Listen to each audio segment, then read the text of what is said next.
People think that if you win the lottery, it fixes all of your problems, but my family did win the lottery in Texas in 2001, and it did not fix all problems. Before the lottery, we lived in a apartment, me, my mom, and my dad. I had no siblings yet. I was an only child, and I was in first grade. My dad was a cop and worked security for the apartment, and my mom worked at AT&T. I said we were getting by in the other video, and I don't know the money financial situation there before. I was in first grade, but I know we were not rich by any means. Before we lived in that apartment, we lived in a house with my aunt, my uncle, and my two cousins, and my mom, my dad, and me. So all of us shared a house together and rented it, and that, I think, says a lot. Before the lottery, I was young. I don't remember a lot of things that we did. I really just have the memory of going to school and right when the lottery happened. The night that they won the lottery, I was sleeping in my bed with my Ariel blanket that I don't have it right now, but I usually have it. I still have that Ariel blanket to this day. But I was sleeping, and when they won, they called their friends. People say that that's a mistake. Maybe it is, but I have a hard time believing a lot of you wouldn't do the same. That's a really exciting moment. So they called their friends, they came over, they were screaming and so happy, and I slept through it all. I had no idea about any of this. I was told this story. Why did we move out of that apartment into a hotel? Because people found us and where we were living. So it wasn't safe to stay in the apartment that we were in. So we moved into a hotel while our house was being built. Yes, it was a $500,000 house. This was 2001, guys. I know you can buy a lot more, but this is what my parents bought, and I loved this house.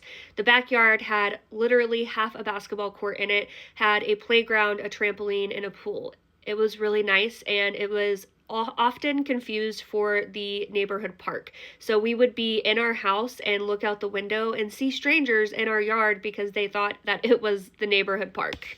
At this time, I was going to a really great school, but I did often get threats to be kidnapped, so the bus picked me up right in front of my house and would take me to school. I wasn't allowed to walk to school like my friends. I wasn't allowed to ride my bike to school like my friends. All of them were riding their bikes and doing all of that, and I couldn't do that unless I had somebody with me because my parents were scared for good reason.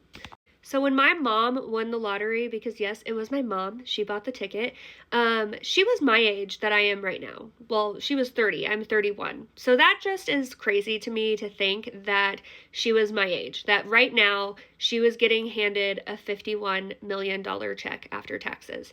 That is crazy.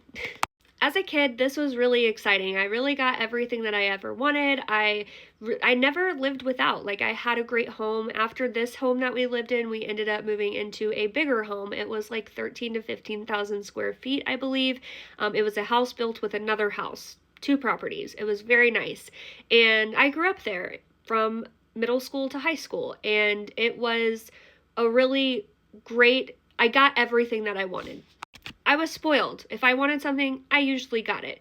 And I'm not going to go into detail about the other things that I talked about in the other video and my relationship with my parents because it's just not something that I don't think they would appreciate me talking about anymore. I do think that it harms people, and some of you in the comments are absolutely unleashed. So I am going to not talk about that experience. When I went to high school, I really just wanted to fit in. I wanted to have friends. I didn't really know who I was. It was like I had an identity crisis. I had a lot of anxiety, a lot of depression, and I just really struggled to fit in for who I was, not for what I had. I had friends that would come over to my house literally just to get a tour of my house and drive my car.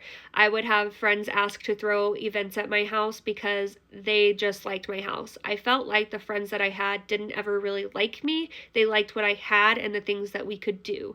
We went on trips, we did fun things, and there were a handful of people that definitely were my really good friends for who I was. 2 of them, my best friends from church, and they have stayed with me through all of this and continued to be my best friends today. But I definitely in high school felt used, and people knew about the lottery because my parents accepted this on TV. This is not news. This is public. This is something everybody knew about. And so people would figure it out and they would tell other people. And it kind of sucked being known as that girl because a lot of people blew off when I did have struggles or concerns, and I was just the spoiled rich kid. But the problems that I was having at that age were very real and shaped me for the rest of my life because I did not feel heard or listened to in those moments at all. So fast forward to when I'm an adult. And when you're an adult and you actually kind of understand money a little bit more, you understand how wild it actually was that you had that much money. And I started to realize how wild that really was. I struggled in my adulthood a lot. My parents did help me financially, and we had a lot of problems back and forth since I was like 15 years old. So this has been a cycle since I was really, really young. And if one more person makes up a whole story about my addiction and how I was like this girl on the streets that was struggling with addiction and parents hated her because of it, that's not true. So please stop. I was starting to struggle with drinking like any other kid was. Like, they were in college and they were drinking. That's how I was drinking. Then as time went on, the pain that I was dealing with was just being buried and coping with alcohol. So as my friends grew out of this stage of their life, I was just beginning. I met my husband when I was 20 years old and I was turning 21, so he had a lot of the beginning with me. Like, he was drinking heavily, I was drinking heavily.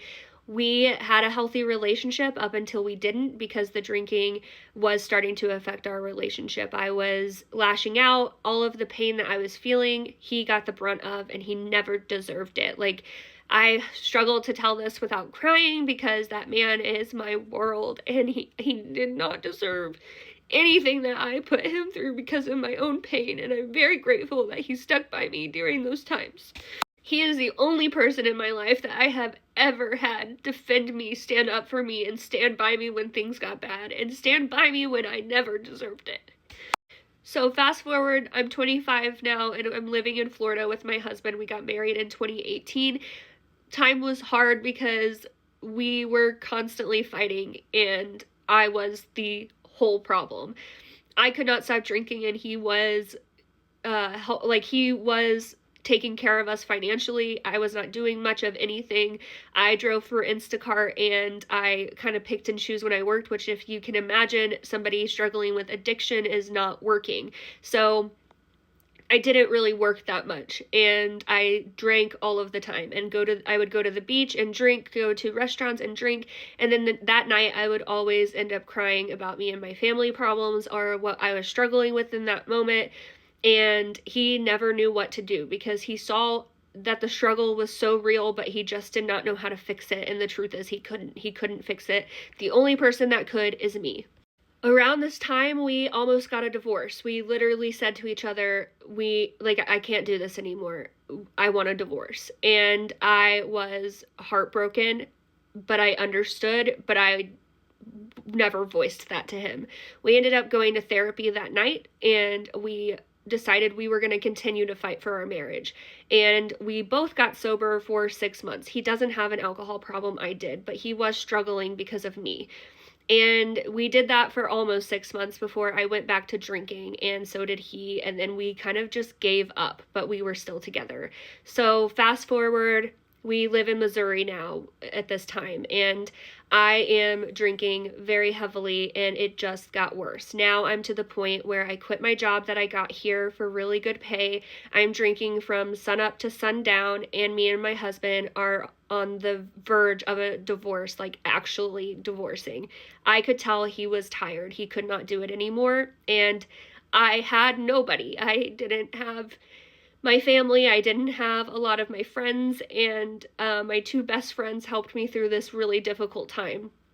And my cousin, who has been my rock, and my only family member really that has stood by me through all of this. We've had our ups and downs, yes, but we got through it. She told me, Heather, I don't care if you call yourself an alcoholic, but you need to get help. You are not okay. You need to get help, and if you don't, I don't know what to do for you anymore. So I did. I got help, and that day changed my whole life.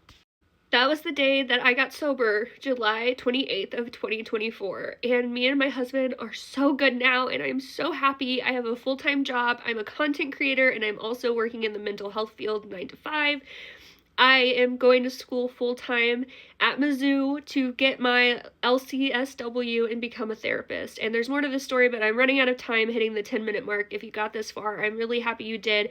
Sorry I'm such a terrible storyteller. I will keep going. This was part 1. I will move to part 2.